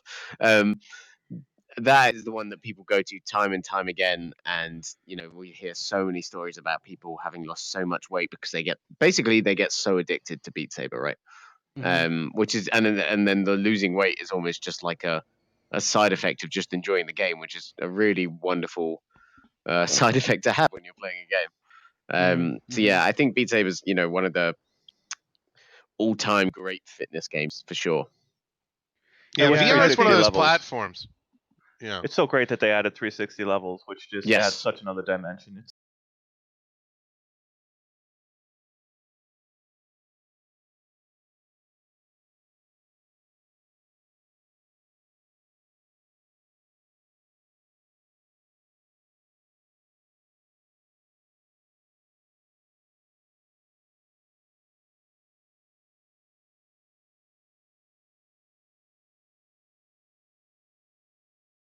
Asgard's Wrath. That game, because I was having to binge it 8+ hours a day to get through for the review, it was draining physically, especially because I preferred to play it standing, even though you could play sitting. But man, just like shadow fighting enemies in my office for 8 hours a day, that it gets tiring. And like Box VR yesterday, I played that for 30 minutes, and according to the calorie tracker, I had burned around 500 calories, and I was drenched in sweat. I mean, thankfully I have a VR cover on my Quest, but it was, man, like my shoulders are sore right now. Like I'm very sore. So VR is like a legitimate, active exercise device for sure, especially And Quest. It's so easy and to use. and Box VR really capitalized on that, right? That's one of the Mm-hmm. really, really great things about that game is it has all the stats you need, all the calorie tracking information you could possibly want, and then you can pick for how long you want to work out with. And my favorite feature is the multiplayer. I love that they've got such a fun take on competitive fitness-based VR multiplayer that really does push you to go the extra mile when facing off against your friends, I think. Do we Good have any shout out. comments? Yeah. We have a good shout out here from Kid One Afro Two, Dance Central. That one could have been on the list too. Yeah. It's easy to forget stuff. Yeah, but it's a very active game. Dance Central and Thrill of the Fight. We should probably just add those as nominees after the show's over, because I definitely think both of those could be on there. My 14-year-old daughter plays Dance Central, I would say once a day, at least. It's very fun. Oh, really? It's a great. I would love to Mhm. stream it more, but YouTube gets very pissy when you have copyrighted music. So Yep, that's Yeah. the problem. Mhm. yeah, All right, well, let's announce the award. So, the award for most active VR game or experience goes to Brrr. Box VR. there it is. There it is. And I think obviously, if you look at this list, Beat Saber is a more popular game. Mm. But I do think after having played all of these, that Box VR is the better active game. It is literally designed as a workout experience. So I mean, it's Yeah, for sure. quite good. It's quite good. Oh, it's quite good. Quite good. Quite. Good. Quite good Quite. indeed. Okay. Indubitably. Should we move on to the next category? Please. So this is a fun one. We've only got 3 left. That's right. Developer of the Year. 2019's Developer of the Year. David, who are our nominees? I'm the developer. I don't know. Okay. Do we have Developer of Heaney the on the Year. list? Do we have I was Heaney going on to say the list Heaney, yeah. for Oh, developing this awesome? Heaney God, shout out. Yep. Developer of the Year. Beat Games. Cloudhead Games. Oh, sorry. Were you doing stuff? Okay. Hello Games. Hello. ILM X Lab. Oh, vroom, vroom. That's pretty Rust Limited. LTD, is that what Limited say? LTD? Right? LTD is limited. I Okay. don't know. I don't know. Rust LTD. LTD, yeah. Cool. And Stress Level 0. There's our If nominees. you go by for... sound effects for VR games, there's not much variety in this industry, is there? A lot of No, pew-pews. There's yeah. not. Cancel this award. What would the sound effect be for Ghost Giant? You didn't do one for that. I'm so sad. Hello, mate. I'm your friendly ghost giant. I don't know why he's got that accent. I'm sorry. You said so Hello, many nice mate. things about depression earlier, and then you followed it with that. Okay, I've just completely ruined it. All right. So don't just deserve a to be quick that game's rundown in case people don't know dev names, which I don't blame you. It's hard to know who makes content because it's usually not front and center. Beat Games, Beat Saber, obviously. Cloudhead, they make all the gallery games, and they did Pistol Whip. Hello Games is No Man's Sky. ILM X Lab is Vader Immortal and the Void Avengers and the Void Star Wars. Rust LTD is Hot Dog Horseshoes and Hand Grenades, and Stress Level 0 is Hover Junkers, Duck Season, and Boneworks. Oh yeah, Duck Season. I forget about that one. Duck Season's great. It is. Duck Season was a really fun little strange adventure that just appeared in the middle of nowhere. You know, I'm I hoping refer to that they're that doing as, a sequel. I'm hoping they're I doing hope a so. sequel called Rabbit Season. Mm. Nothing? Okay, Sorry. Never mind. Sorry. I'm sorry, Carl. I like no. Bugs Bunny. I grew up with some Bugs Bunny cartoons. Sorry. It was sorry. It was decent. It was decent. It's a meme. I thought Yeah. you youngsters would know about it. Okay. Okay, I want Boomer. to Yeah, shout there it out is. to all the developers on this list because I wrote that big editorial yesterday where I talked about how hard it is to stand out. There's so many failures out there when it comes to VR development. To be completely honest about it, you know, I hear these horror stories from devs who sold 10 copies, 5 copies of their product, and it's just so tragic to hear about. We want to hear all, we want to capture an accurate scope of what this market looks like. So we always love to hear from the successes and the failures. We want to understand these reasons. We want to pass along that knowledge. But the devs on this list, the devs we've nominated, work so darn hard to capture an audience, build an audience, give that audience what they want, and not fail. I mean, like it's there's so many failures. It's easy to give up, right? After you've been at something for however many months, and start questioning why you're at it. And I can totally respect and understand all the devs out there who have gotten 6 months into a project and given up, or even launched it on day one on Steam and just never updated it again because you got 5 sales on that first day on Steam. I get it. It's rough. Mm. But like, these devs worked so hard and prepared their projects so well and got there's not a ton of regular VR users out there. Hopefully we reach a lot of them and we can help when we can. But it's just not easy, and every one of these devs in this list did magic to get their audience in front of their game. Yeah, Yeah, well for said, sure. Ian. Yeah, That was beautiful, man. It was. If you're a developer and you're in the VR space, then you are bold and courageous and should be recognized for that. So good job. Very good job. A couple other shout outs here for ones not on the list. Paradise Decay says Servios. They released Westworld Awakening and Battle Wake this year, and they are currently working on a Walking Dead VR game. They've also released Creed. They've released Sprint Vector, Raw Data. There's probably at least one other one. Oh yeah, what's it called? The DJ one. Electronauts. Electronauts. Yeah, But they've probably released more VR games than anyone. for sure. There's For so this reason, many. I think we gave it to them last year, didn't we?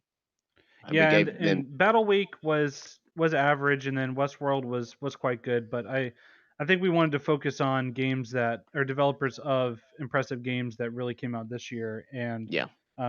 particularly developers that have done something really extraordinary, such as Rust is such a consistent developer that releases so many updates, and Beat Games, continuing to push Beat Saber, and Cloudhead with Pistol Whip, which is such an innovative combination of genres and mashups, and they're doing some great stuff as well. I think Cloudhead's a really interesting case study here, right? Because they were so open about what Pistol Whip is and why they were making it in the long run. And it was sort of a response in many ways to the challenges of the market. And they really, I think, after 2 great gallery games and looking at where they were going to go next, I think they really rose to the occasion with that game. And also then, yeah, on the other side of things, they also did a really good job with the hand tracking demo for Yes. the Index, right? Yes. The Aperture Hand Yeah, Labs, which Aperture Hand Labs. I keep forgetting they did that. That's right. yeah, Ian did some really great coverage of that game and went in depth on. They really broke ground with that, right, Ian? Yeah, they really did, and I think the thing about Cloudhead is that in those 2 games in particular is I think there's different design considerations in the way they animated some of the characters. I believe the enemies that you see running in Pistol Whip, I think those are motion captured. And I think all the hand interactions of the robot that's sort of pantomiming, getting you to do things in Aperture Hand Labs is all hand animated, by an animator not working from motion capture. And you see there's a range of technologies that they're demonstrating they've got some expertise of in using the right tools for the right job at the right time. And it was all on display in 2019 from them. Well, all right. Let's announce the winner. 2019's Developer of the Year winner is Cloudhead Games. Yes. There you go. All And I think due in right. large part to all the things that we just said. I want to add, that just the evolution there. We talked about gallery, but like, I feel guilty that I have not gotten into the gallery games, but they recognize, they didn't go out and make it a game that just repeated the mistakes of before, because they recognize that it is hard sometimes to get into VR games, right? That you don't want loading screens, you don't want 15 minutes at the start of a game figuring out controls. You don't want a half an hour of finding a puzzle box, that is hidden below a rock in the corner. Like, that just turns people away from your title again and again and again. In Pistol Whip, you pick it up instantly. The reload system is so simple. It's just the entire design from the ground up is built for instant pickup, understanding, and play. Yeah. Absolutely. Okay, we're getting close to the end here, folks. This is very exciting. Let's do the next category. Most anticipated VR game or experience. David? Yes. This is a great list. Looking at this list always gets me excited every year because it's fun to reflect on the great stuff that we just had, but to look forward to the great things that we at least that we know about already, and all the things that we don't even know about that haven't been announced yet. Like that's what really gets me excited. And Mm. our most anticipated VR games or experiences, most of these I believe should be coming this year, for sure. Are After the Fall, that's from Vertigo Games, makers of Yep. Arizona Next big Sunshine. one from them. Half-Life Alex from Valve, What? obviously. If you oh no, yeah, okay, Half-Life. It's this really overrated game series about. No, I'm Oh. just kidding. Oh. Ooh, I wouldn't read the comments for like 5 or 10 minutes. Please That's it. send all of your hate let's, mail let's too. shut this. Let's shut this down. Heaney, can we shut this David at down? uploadvr.com. There go the comments. Iron Man VR, PSVR exclusive from Camouflage, and I Yep. think Sony is publishing. Yep. Lone Echo 2 from Oculus Studios, Ooh, and good one. Rad, Ready at Dawn. Lo-Fi from what is the name? What is Blair Renaud call Iris this VR. developer? Iris VR. Yeah, Mm. it's from Blair. Not to be confused with Iris VR. It's from Yeah. Blair. There's two There you Iris go. VRs. From Anti-Cleric. There you go. Medal of Honor Above and Beyond, which Ooh. is from Respawn Entertainment, Yep. makers of Titanfall and Apex Legends, and it's got people from the original Medal of Honor Pacific Assault dev team on that team. So that one's going to be awesome. I'm hoping. And Walking Dead Saints and Sinners from Skydance, and there was another word there. Skybound, is that the Oh, Walking Dead Skydance. company? It's Skydance. Oh, Skydance Entertainment, I think. Maybe it's Yes. not Skybound. Well, Don't worry about it. Skybound. Okay, Skydance. Good thing we the didn't give ones the that developer did the- Archangel. Yeah. That one's looking pretty nice. That's not the Servios Walking Dead game. It's a different one from Skydance. Which is so weird. 2 Walking Dead is. games probably It out is. next year. And then Also looking Servios very- delayed theirs. It was supposed to come out this year. Yeah. See how that one goes. I'm very interested to see how that situation pans We out. got a couple good shout outs. James O'Laughlin, the Room VR. That one's looking nice. I played that at OC6. I had a good preview and interview up here on uploadvr.com. Do we and know our if that YouTube one's gonna have channel. hand tracking? I wonder if that would be a cool hand Oh, tracking. that would be app. so good, It wouldn't it? would be. We should ask Yeah. them about that. That's a good idea. Yeah, that would be excellent. Yeah. So there's a lot of good ones. I want to give another shout out here. Medal of Honor. I'm very excited because Medal of Honor was always the shooter series that I liked the best growing up. I love the PS1 original. I love playing all those games on PC, on going up until the GameCube, PS2 era.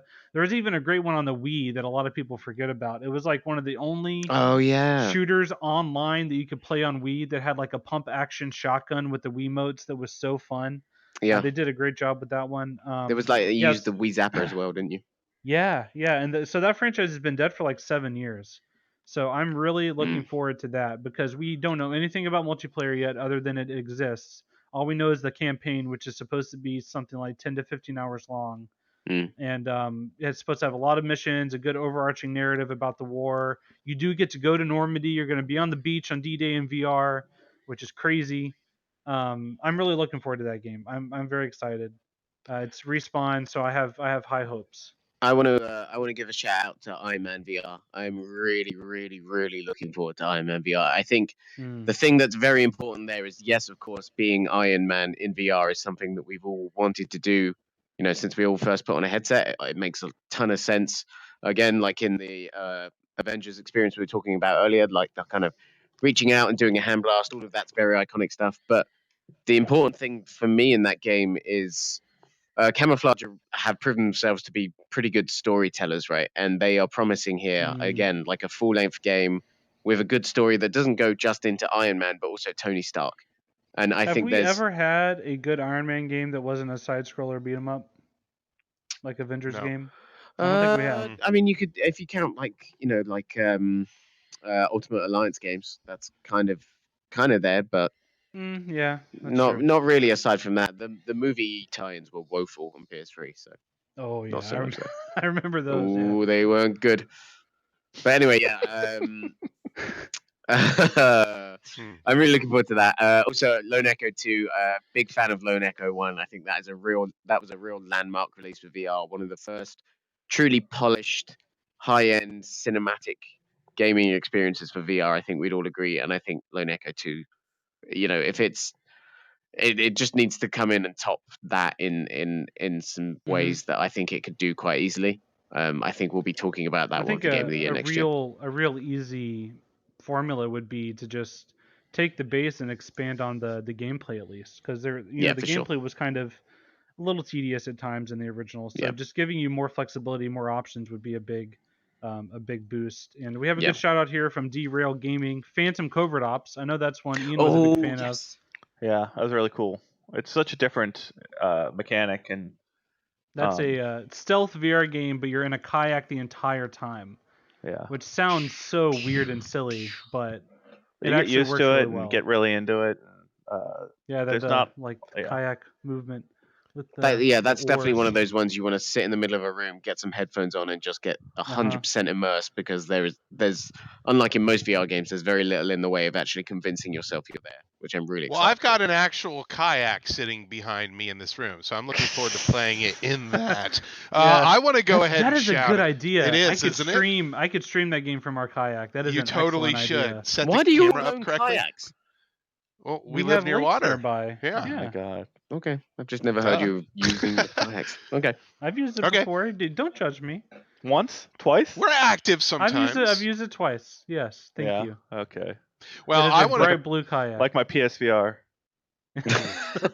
Oh. Yes, a kayak makes a great Christmas tree I have a quick decoration. question I want to answer here from Mark H. They want to know what platform we're broadcasting from. So we are using different headsets. I'm on a Rift S. What are you on? I'm on a TI calculator. No, I'm on a Okay. Rift S.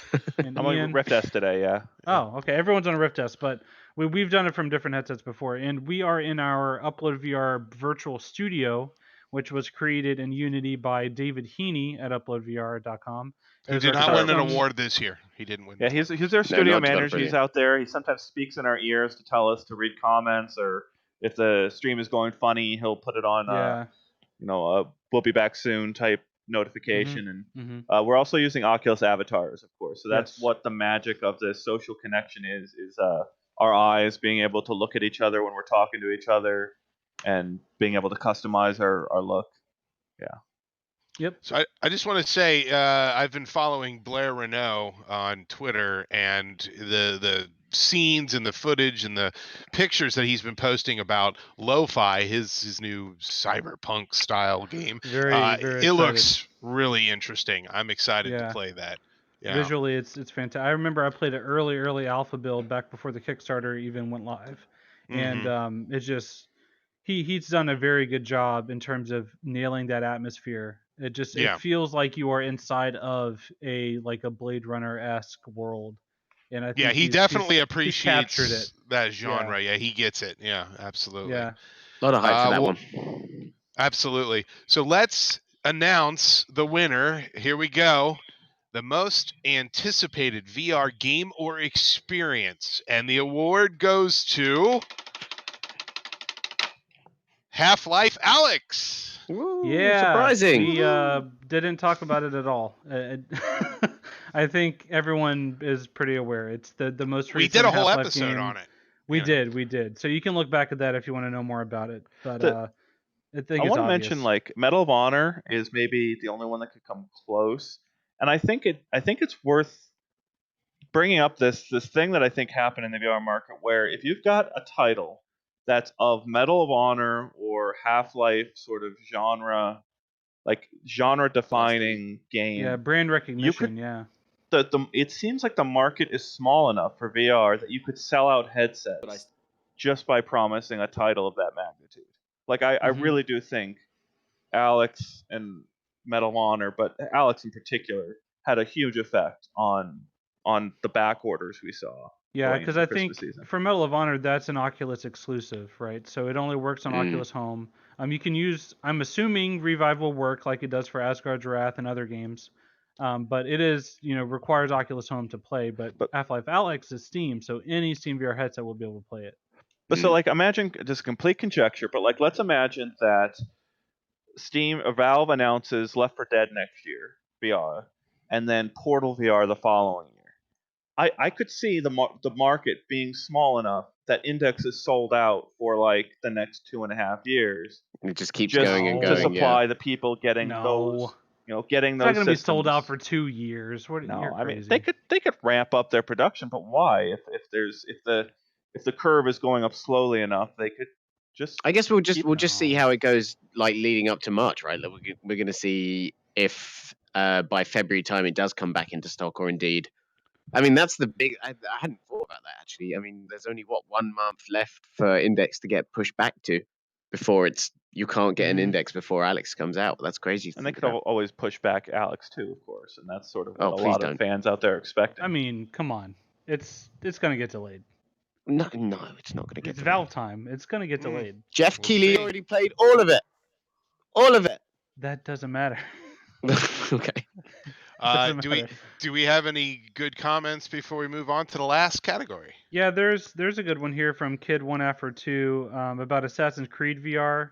That one has not been formally announced, so there have been rumors and job listings about it, but Ubisoft hasn't actually came out and said, "Hey, we're working on this game." So Also, my again complete conjecture, but my expectation is that maybe Splinter Cell VR is the one that comes before those two, if the rumors about them both are real. But okay. And how realistic do we think the rumor is of Facebook buying them?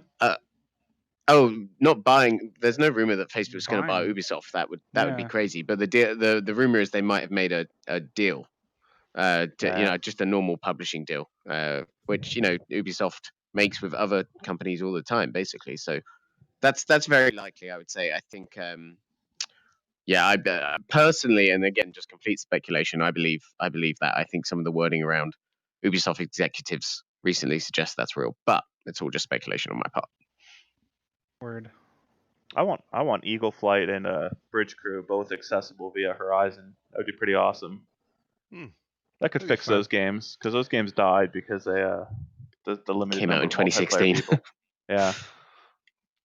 Okay, is everybody ready for the final category? This is the big one, folks. Actually, no, I think I know. gotta get going. No? So All right. Well, we'll continue this later. Thanks for watching. No. Here we go, folks. The final category: overall best VR of 2019. Now, this is a big Culmination. category. The culmination. What, David? Who are our nominees? I mean, whatever we name the winner here is instantly going to sell 1 million copies after this episode, right? Okay, well there you go. We have that kind of power, so Yeah. I mean that's obviously going to happen. So the 10 nominees, we've already announced all these a couple weeks ago. We did a whole series where we named one every weekday for 2 weeks, had entire articles on every nominee. But the full list, just so that you're caught up, is A Fisherman's Tale. Oh, Yar. You're not a pirate in the game. I don't know why I did that. Asgard's Wrath. Zeus. Wait, that's Greek. Oh, don't worry about it. Don't worry about it. It's not. I'm not doing very well this time. Odin! Athena! Oh no, that's back to Greek. Anyway, keep going. Wow. Blood and Truth. This one's accurate. Cool, blimey, governor, you shot me in the leg. Boneworks. Not Half-Life. Ghost Giant. The pass this time. Gorn. That That was was That was great. amazing. That was so good. For those listening on audio, he just chopped his hand off and threw the controller across the room, so it looks like his hand. See it on the floor. And over now there. there's a That's severed amazing. hand on the floor. Yeah, that was perfect. Go pick it Just up for him, gonna David. get my arm. Hang on. Oh, where'd it go? It's gone. Oh no. And the last four: No Man's Sky, Pistol Whip, Vacation Simulator, and Wolves in the Walls. rounds out our top 10 nominees for Best VR of 2019. The best VR of the final year of the decade. I don't have a winner listed here. We don't have an envelope to open for a winner, which means Yeah. we have to decide that right now on our own. Fight. Your comments Together. matter. Your comments Yeah, might matter. let's see if fighty you time. if you feel a certain way in the comments, you should let us know. We've got Yeah. you can pick from A Fisherman's Tale, Asgard's Wrath, Blood and Truth, Boneworks, Ghost Giant, Gorn, No Man's Sky, Pistol Whip, Vacation Simulator, or Wolves on the Walls. Those are the 10 nominees. Let us know your pick for what you think is the best VR 2019.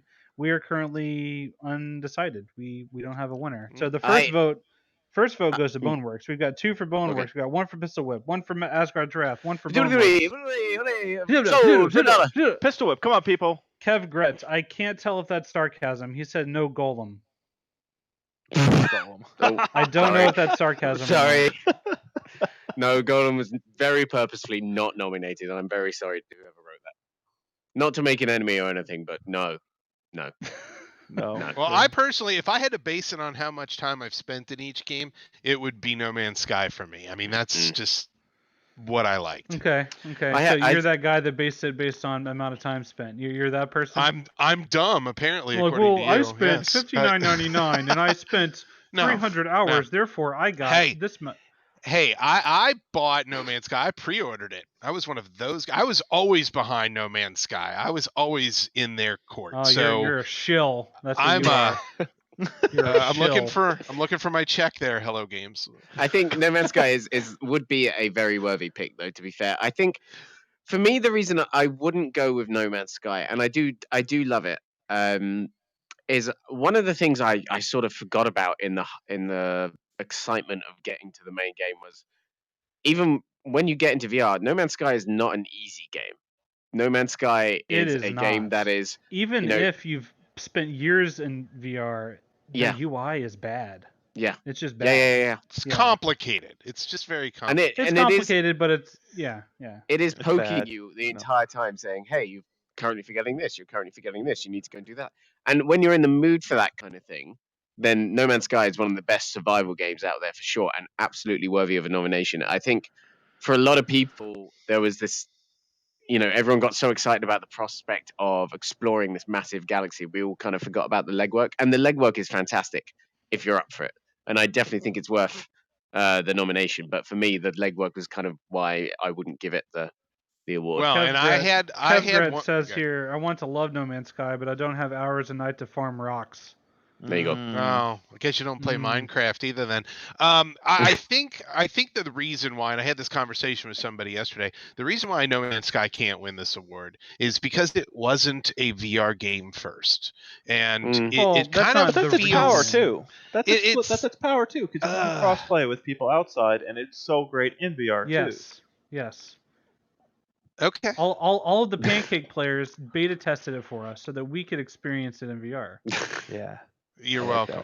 Yeah, but I think Carl makes an important point as well. I do think, even though they clearly went to great lengths to get it into VR, it's also important for this award to consider, to give more weight to something that came with VR in mind first, right? I do think that's a good point. If they do what they said they were going to do and go with a VR 2.0 and really keep, refining that user interface and all that, would we give them another consideration next year if they keep building on that game like game they have? of the year now, because it came out 2019 for but they could support maybe best ongoing support. Yeah. Well, when did it originally come out on PS4? 2016. Oh, yeah, probably 2016. Right? Long time ago. Some people in Sounds comments are saying right. it didn't come out. It didn't come out in 2019. It did come out in 2019 for VR. Yeah, I consider that a new release for VR. Yeah. Even if we absolutely should be yeah. considering it for Game of the Year. Yeah, for sure. So some of the other ones here, Gorn. We haven't talked about Gorn at all. That was what I was going to say. Very good.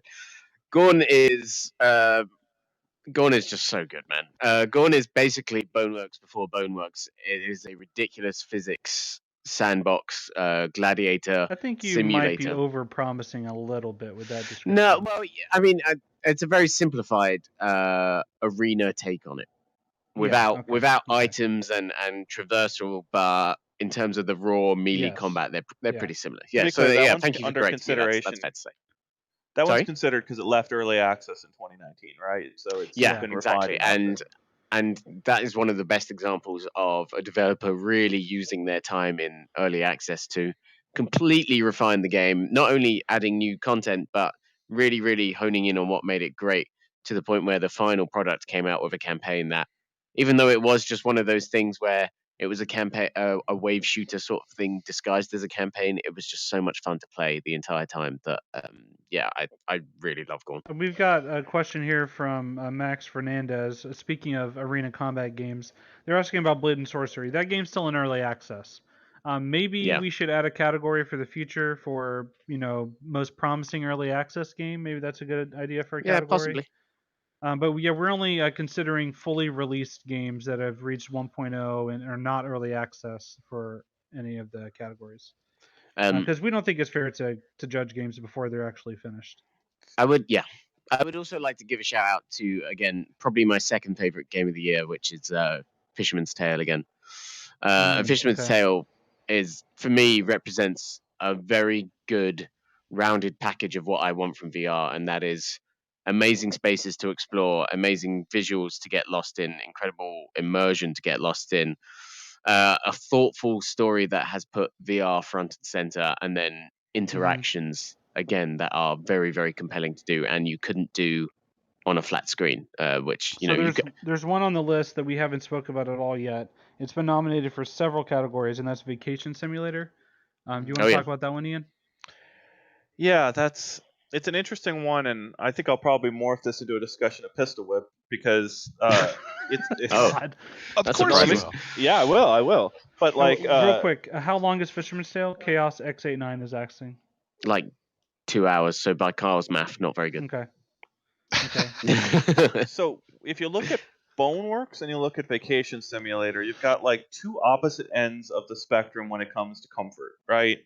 And it's amazing how 2019 was this the separation where lots and lots of people got into Boneworks and loved it, but it also turned away a certain number of people who got stomach problems because they weren't prepared for that locomotion style and that level of physics.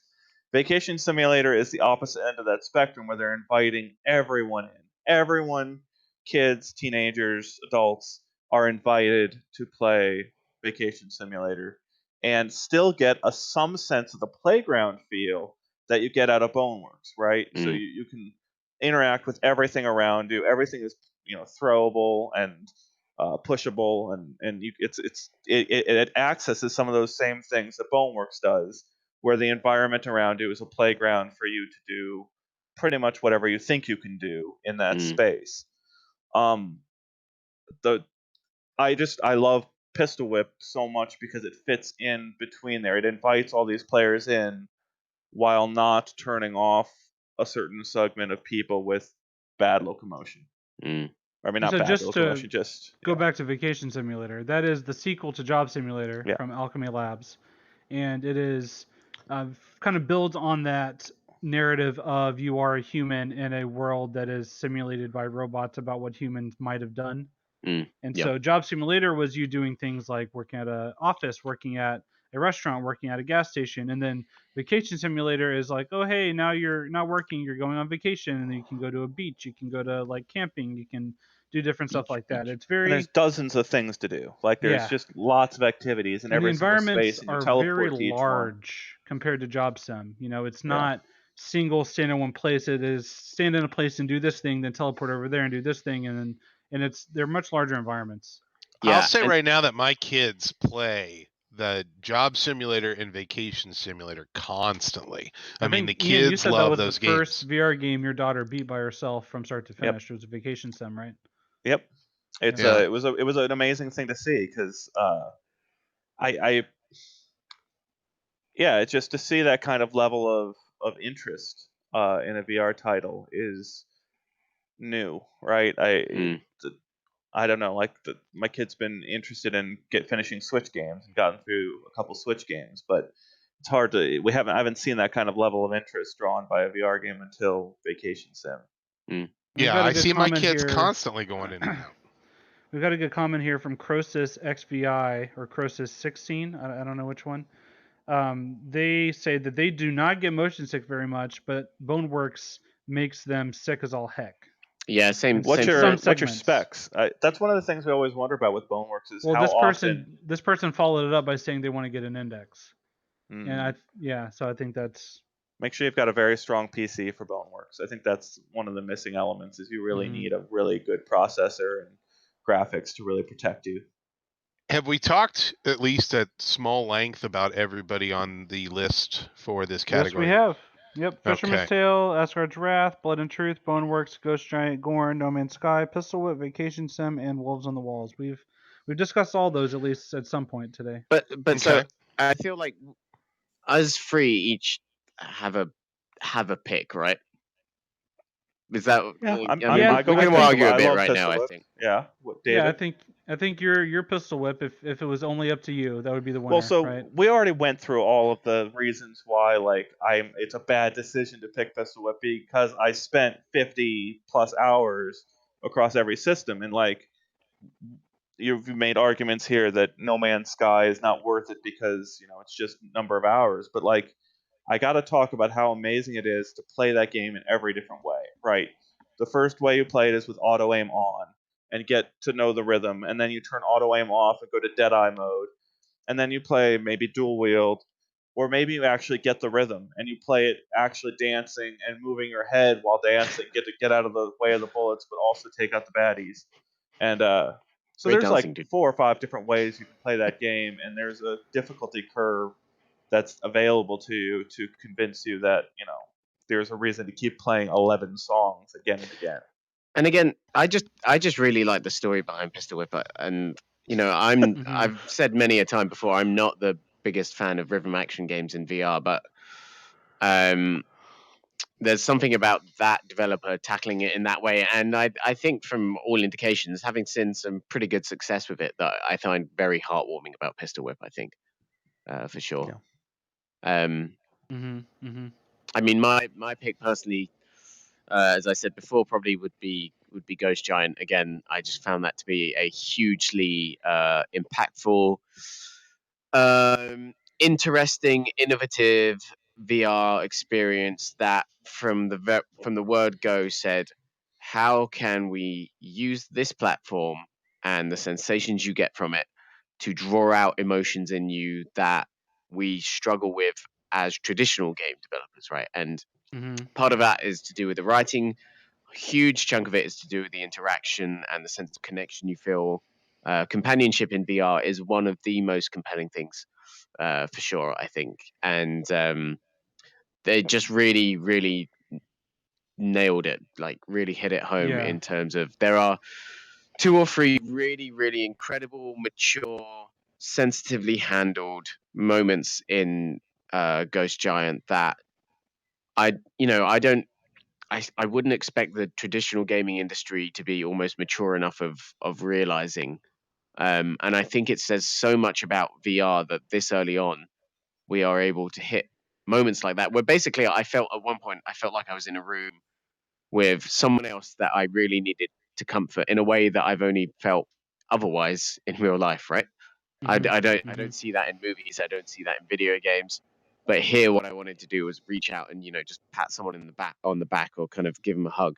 If you haven't tried it, I really think you would love Wolves on the Walls. I think. Yeah, for sure. No, I have would. tried it. I need to get all the way through it, but yeah, the ending to that's very powerful for similar reasons. Yeah. Yeah, for sure. And, a quick response to someone here is Paradise Decay is saying we forgot Stormlands. No, it just wasn't better than any of these 10, in our opinion. Yeah, Stormlands is great. Stormlands is a really, really fun, solid shooter. I think you gave it a 4 out of 5 in your review, right? Yeah, they made some really fantastic choices to make it a great, replayable, very value centric shooter. I think it's just then when you stack it up to something like, even like Boneworks, what that game was doing was far more important. I think Stormland was definitely about refinement, and it did that very, very well, though it still has a couple of squeaks. But Boneworks, I think, is the more landmark of the 2 titles for sure. Yeah, really good a comment here agreeing with Ian from KevGret. People say Pistol Whip only has 10 songs, but they forget about all the replay options and different modifiers. Yep. And I think that's a great point because the modifiers in Pistol Whip make a much more dramatic difference than they do in a game like Beat Saber, where you might just change it from arrows to circles so you can hit it in any direction. No, but like playing Pistol Whip with Deadeye is a different game almost, and playing it Oh, with yeah. dual wield is like a different game. And there are so many different ways to play that game. Mm. And they have a long And, pathway ahead, I think, where they'll update and keep refining, Yeah, for sharpening sure. that what they're doing. And shout out to It's- Gamertag. What's up? Hello, thank you for joining. Yo, and, Gamertag. Guy Man the Dude, Mr. Ma 2007, Paradise K, PSVR Addict. Thank you everyone that has tuned in. And my personal pick here, Oh, I won. my personal pick is Asgard's Wrath. Surprise. Oh. Surprise. That's who I would pick for game. Why? of the Why? year. You know- If I had to Why? pick one. I mean, do I need to explain? I don't think I Yeah. do. Yes. Because it's not my Come on. pick. It's Fine. not Ian's pick. Yeah. So Well, far. defend it's- okay, yourself. no two people are saying Listen. the same thing here. Listen, if you have ever wanted to play a VR game that felt like you were going on an epic journey, an epic quest throughout the pantheon of Nordic mythology, of Norse mythology, fighting Odin and Loki and Thor, and getting to feel like you are like this badass warrior hero, and it's incredible. Like for You've me, played Never God my of wanted War? that. it's very similar to God of War. It is very but this similar is to God of War. VR. Yeah. And it has a lot of elements of franchises like Zelda and Metroid rolled into it, where you have these massive environments full of puzzles and full of enemies that you have to explore and solve all these, unlock areas, and the vistas are incredible. And it's just, Mm. it's the kind of game that whenever I played it, I think part of the reason it took me as long as it did is because I had to just like stop and take in the sights. Mm. I would just stop and just lay my swords down and just look around for a little bit and just appreciate things. And it's one of the I think for me it's the first VR game that really felt like it wasn't missing anything I would expect from a AAA game. Period. Yeah, and that's the thing. There was I no know- lack.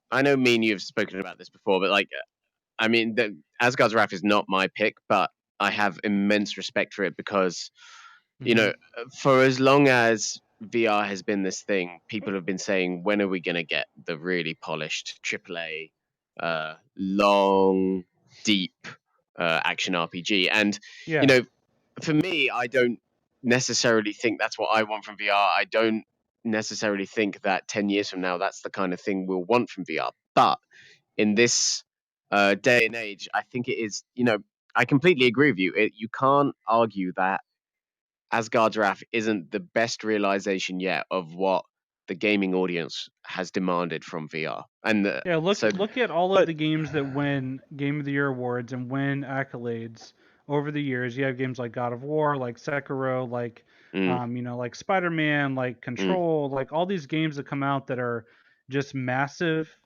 experiences like this. And Asgard's Wrath is that, but it's in VR, so it does things that those games can't do. yeah, It that's true. does like the things with combat, things with immersion, things with interaction that you can't do outside of VR.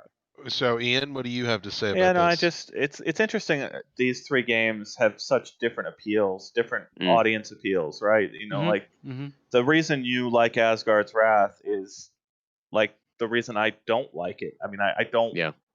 necessarily want to play a game like that.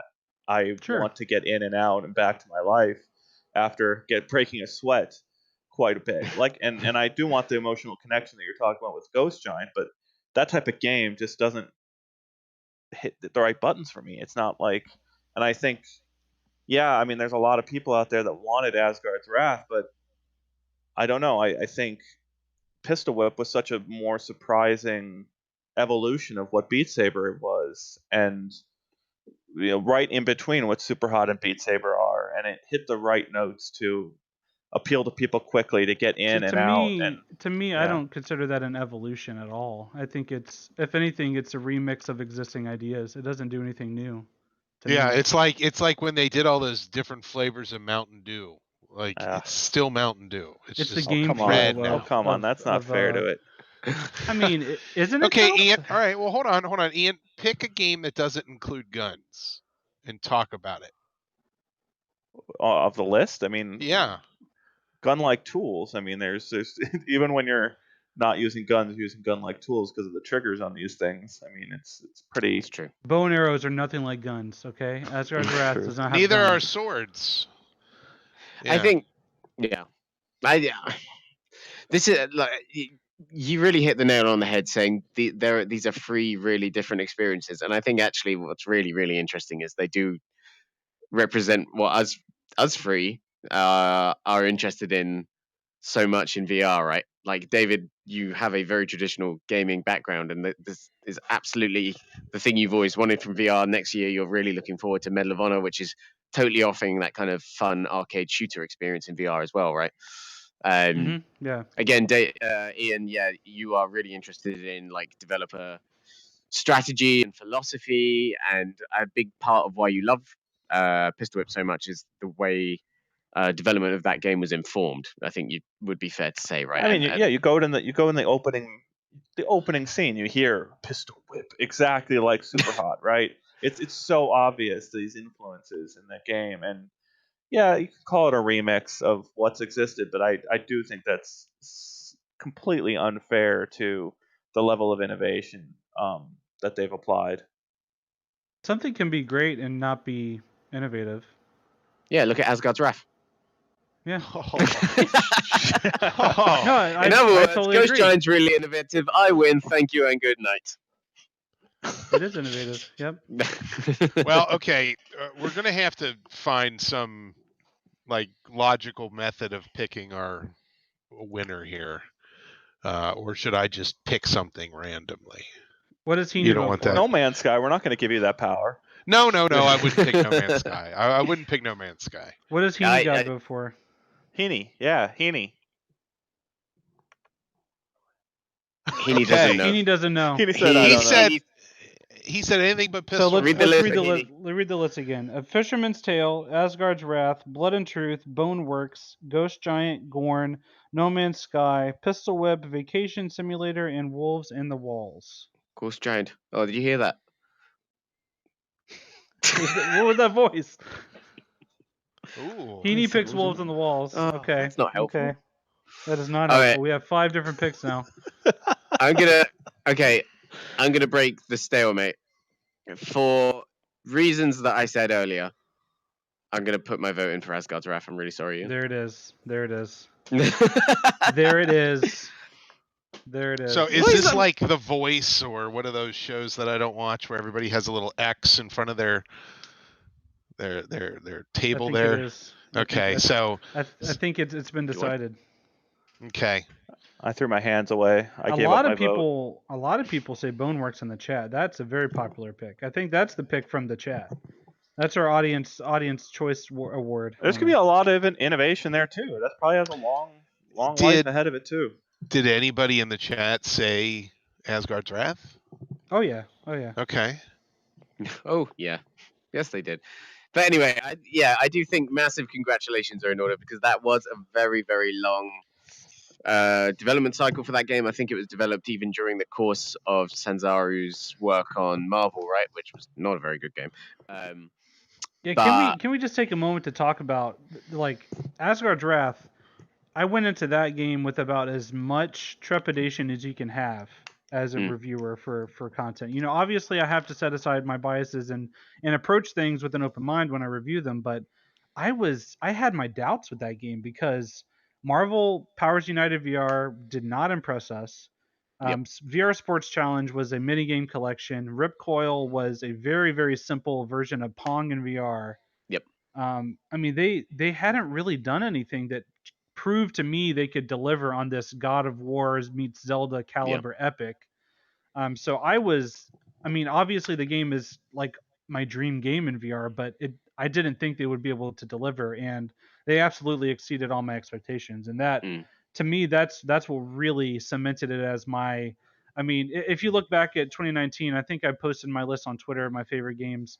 I liked Resident Evil 2 Remake more in terms of just pure gaming experience, but I mean, it's kind of rare for a VR game to crack a list of best games of the year that aren't VR. You know, like there are a lot of games this year that did incredibly well that I would consider Asgard's Wrath better than. Yeah. And I think- I still think about it a lot. I think back to the things I did in that game as if they're memories. Like, it was just so immersive. Yeah, I do think genuinely that we will look back on Asgard's Wrath and remember it as the height and peak of that kind of demand of VR experience, right? And I think the really interesting thing that we're all really going to have to ask ourselves going into this next year is, where does VR go from here, right? And I think, you know, a lot of us are looking to the answer in Half-Life Alyx, which is to deliver that kind of Asgard's Wrath level of production value and content, but then also add in these elements of Pistol Whip and of Ghost Giant, right? And is Half-Life going to be the first game that really does truly unite all of those different aspects of what we want out of a VR game? I don't know. We just Maybe. don't know. We just don't know. All right, Ian, before I announce, are you conceding, or are you... He's just Seems like it's flipping his hand. lost. Seems like I've lost this battle. All right. Well, then here we go, everyone. The overall best VR of 2019. The award goes to Asgard's Wrath. There you go. There it is. There it is. Thor be praised. Thor be Bless the praised. All-Father Odin in all of his glory. I'm going to watch Ragnarok tonight in Oh, celebration. best You should. best Thor movie ever. Best yes. Thor movie. You should. Everyone at Yes. Sanzara Games, watch Ragnarok tonight in celebration. Do it. Do it. Word. Okay. Word. Well, folks, this has been a lot of fun. Great conversations, a lot of It's a healthy chat. 2-hour-long episode here. This is fantastic. All right. So, hey, Jamie, before we part ways with our wonderful audience, is there anything you'd like to share in terms of things to look forward to coming up on uploadvr.com? I am so glad you asked that, Kyle, because coming hopefully next week is the third episode of the VR Culture Show. Yeah, we're into our third. Oh, definitely, says Xena from afar. We are really looking forward to this one because me and Xena went to Japan and we saw a whole bunch of cool VR stuff. We went to arcades, we saw Resident Evil games, we saw Pac-Man in VR. Can't wait to talk about that one. That one was actually really good. And we saw a bunch of whole really cool AR stuff. So we are hoping that that's going to be out. Xena just said definitely. So definitely going to be out next week. So really, really look forward to that one. We've got a couple of other things on the way. I think we're going to have more of our games to look forward to in the coming year.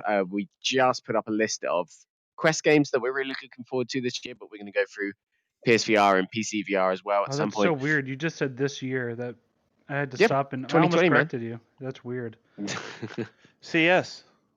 CES Yes. is Yeah, that's right. next week. Oof. That's I lots of know. stuff. Are you packed yet, Ian? Wait, when No. is it? No, me neither. Yeah. 7th. It's the Starts on the 7th. 6th through the... Oh my God, really? Worst event Yeah, of the year because CES it is starts like so early. Holy next week. crap. I'm so Yeah. happy I'm not going. We are too. I'm gonna Yeah, demand you write up everything. I'm just gonna send you notes. that's fine. I would happily rather do that. Yeah. Yeah. Yeah, All so right, well, look out for a coverage from CES throughout Autumn next week. I'm sure we'll have not the Cool. biggest like announcements from Facebook or anything, but lots of cool stuff happening outside those spheres. What do I'm you sure think? is what we're What do you expecting. think HTC will announce at their annual underwhelming press conference? Oh, they're not gonna have a press conference. They're only doing one-on-one meetings. But Oh, I'm gonna- really? Oh, it's gonna be fun to Okay. bring up what you just said with them. Yeah. yeah. Feel free to play back the video of where we didn't. No, never mind. Ooh. All right. Well, folks, this has been a lot of fun, and I want to thank my team for putting this together, and I hope that everybody enjoyed this. So look forward to 2020 bringing us more news, reviews, comments, and interviews at uploadvr.com. And I want to thank everybody for watching. Yeah, thank you. Shout out to the commenters, people we've got on screen. Casper S. Olison, D1360VR, James Lloyd, Android TV, Hussein X, VR Gamers, K. Asante, Paradise Decay.